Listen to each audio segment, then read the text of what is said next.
Hey world, Dan Brown here. It is March 15th, 2016. Today hosts perhaps the most important primaries for both Democrats and Republicans so far. And once again, this weekend, Donald Trump has dominated the media narrative by any means necessary. It all started inside the University of Illinois Pavilion, where 10,000 or so people had gathered to see Donald Trump, not all of them Trump supporters. Then an abrupt announcement. For the safety of all the tens of thousands of people that have gathered in and around the arena, tonight's rally will be postponed until another date. Thank you very much for your attendance, and please go in peace. Instead, all hell broke loose. This is what happened today at the event before Chicago went off the rails tonight. Part of the problem and part of the reason it takes so long is nobody wants to hurt each other anymore, right? And they're being politically correct the way they take them out. So it takes a little bit longer. And honestly, protesters, they realize it. They realize that there are no consequences to protesting anymore. There used to be consequences. There are none anymore. That's the way that Donald Trump has been talking about protesters at his events. That's the way that he has been directing his supporters at events to treat those protesters. If you want to know what led up to Chicago tonight, that was Donald Trump's display of leadership and calming the waters.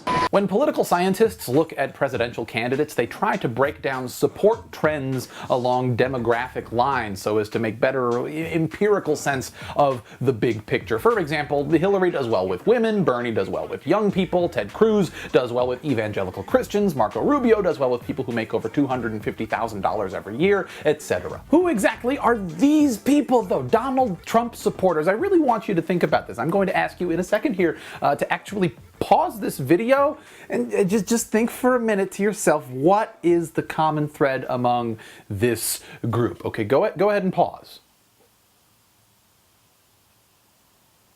Okay. Trump has been a real puzzle in this respect. I mean, yeah, okay, his rallies are very white. There might not be a fully proportionate number of attendees with college degrees, but no traditional demographic correlation has been strong enough to be what we'd call predictive of Trump's support. Men, women, Christians, non-religious, young, old. Trump's support is pretty scattered among all walks of the Republican Party's electorate anyway, which is part of what makes his candidacy so infuriating to his rivals, because how can you coordinate a takedown of something so amorphous, right? Who exactly can you target with your messaging? And more generally, our inability to classify Trump in traditional political terms is what has led to our kind of bewildered silence. I mean, lots of words have been said about Donald Trump. According to CNN Money, in 2015, Donald Trump received more nightly news coverage than any of his GOP rivals or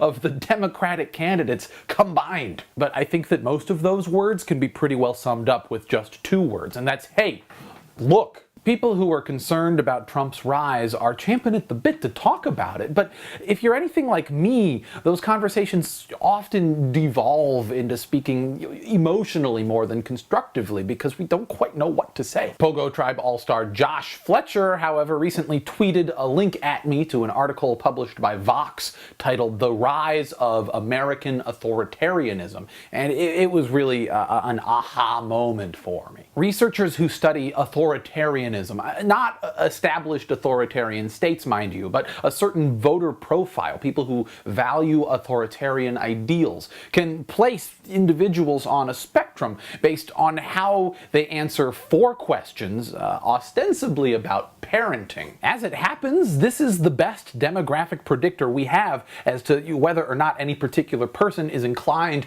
to support Donald Trump. It's how they answer these four questions. Those who value respect for elders, obedience, being well-behaved, and good manners over independence, self-reliance, being considerate, and curiosity consistently support Donald Trump. For most of the 20th century, one's authoritarian values had no real bearing, no correlation to which political party they belonged to. But that began to change in the last realignment election, right? 1968, when Richard Nixon and the Republican Party embraced a silently anti-civil rights posture, emphasizing law and order and reducing crime in America's cities. This shift did not happen overnight, but over the last 50 years, authoritarians have self-sorted into the Republican Party until they've apparently now reached this critical mass where they have real control over the party. I mean, this article I'm referencing is pretty long and I'm simplifying things here a little bit, but its most important lesson that I think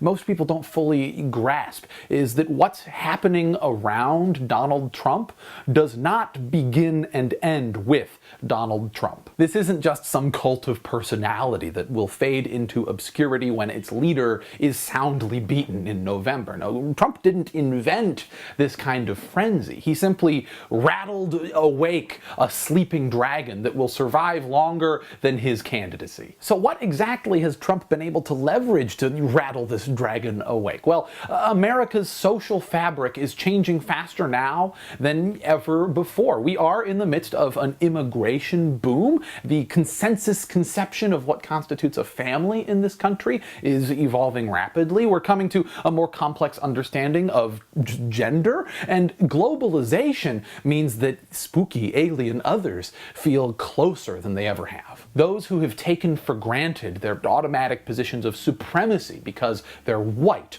or they're Christian, or they're straight, or they're a man, are scared. They're scared that tomorrow's America might ask them to show any amount of respect for diversity, and they're digging in their heels. People who are scared that their bigoted chickens might come home to roost, they don't think critically. They cling to, wrap themselves in anything that projects strength and assures them that they won't need to change. They have ceded control of their actions to the reptile parts of their brains, and there's no reasoning with that. Our only option, people who are concerned about the rise of Donald Trump, we need to out-organize and outflank these scared little people this year, in 2018, in 2020, in 2022, in every election year, until they grow sick and tired of consistently being losers. China now. China. You know, China. I know China very well. I want more video responses from you guys. If you have a thought or a prompt or anything you want to say to me, upload a video to YouTube and email a link to danbrownuniverse@gmail.com. I want to feature more than I have been, but I need you to do your part right there too. I also, at the end of this week, want to upload slightly more casual, kind of just question and answer video. So if you have any sort of question you want to ask me, tweet it at me. I'm at Delicious Steak on Twitter, probably this Thursday or Friday. I'm going to publish that. I want to get a little more content out more regularly here on Pogobat. But aside from that, thank you as always for watching. If you want to support the show, click on the Patreon link underneath me and subscribe if you haven't already. And call your mother. She probably misses you, which I need to do, actually. Okay, thanks. Bye.